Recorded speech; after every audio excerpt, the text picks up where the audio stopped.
Have you ever felt like you're in a fight with your own mind? It's like this constant battle, not on some field with armies, but right inside your own head. Well, you're not alone. And according to some of the world's oldest wisdom, winning this internal war, that's the only victory that truly matters. So, let's get into it. Wow, this quote from the philosopher Acharya just flips our whole idea of power completely on its head, doesn't it? I mean, forget conquering lands or building empires. The argument here is that the greatest victory, the only real conquest, is mastering that entire universe that exists within your own mind. So this brings us to the big question we all have to face, because the philosophy we're digging into is crystal clear.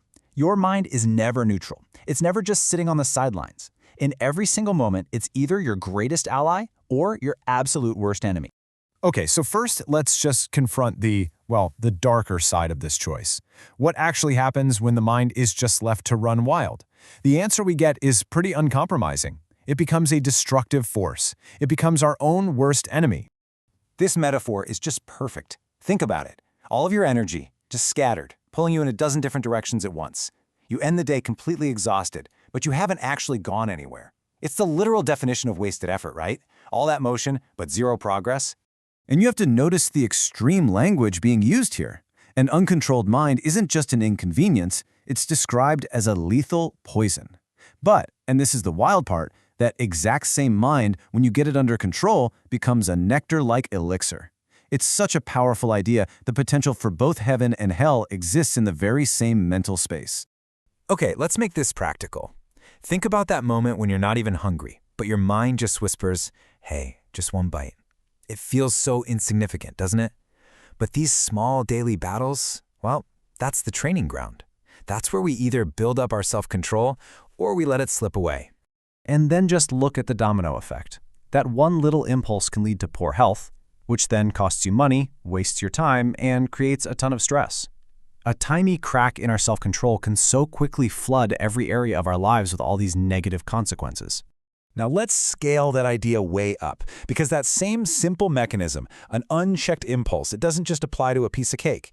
When the stakes are a lot higher, it becomes the root of society's biggest and darkest problems. The link made here is direct and, frankly, uncompromising. Greed, violence, betrayal, these aren't just external problems out there in society. The idea is that they all begin as internal failures of self-control, just written on a much larger scale. And this quote from the Bhagavad Gita just captures the whole idea perfectly.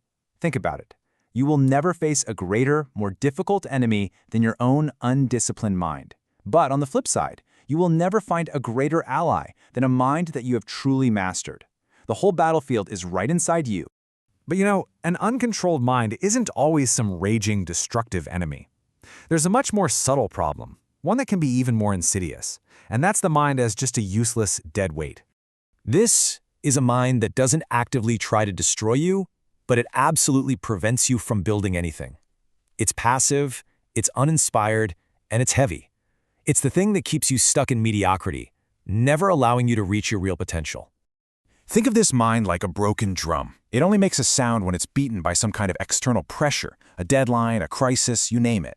The moment that pressure is gone, it just falls silent. It's completely incapable of generating its own momentum. Now the alternative is a mind like a well-wound watch.